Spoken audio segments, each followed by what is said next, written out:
देशाचे माजी पंतप्रधान मनमोहन सिंग यांचं निधन. वयाच्या 92व्या वर्षी घेतला अखेरचा श्वास.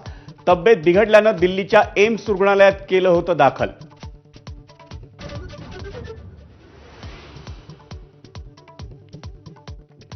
भारतीय अर्थव्यवस्थेचे सुधारक हरपल्याची सर्वपक्षीय नेत्यांची भावना. मनमोहन सिंगांच्या निधनावर सहकाऱ्यांसह सत्ताधाऱ्यांनीही व्यक्त केला शोक.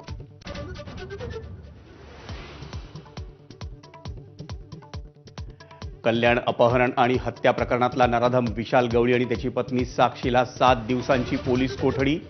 घटनेवरून राऊतांकडून शिंदे पिता पुत्रांवर हल्लाबोल.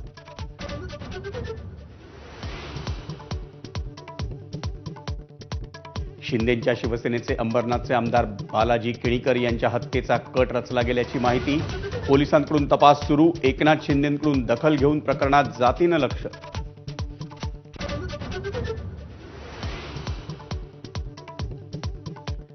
सामाजिक न्यायमंत्री संजय शिरसाट यांच्याकडून बाळासाहेब ठाकरेंच्या स्मारकाची पाहणी. स्मारकाचा पहिला टप्पा 23 जानेवारीला सामान्यांसाठी खुला होणार.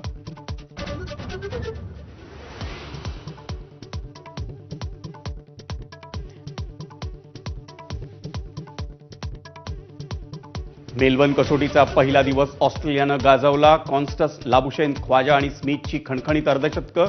ऑस्ट्रेलिया पहिल्या दिवस अखेर 6 बाद 311.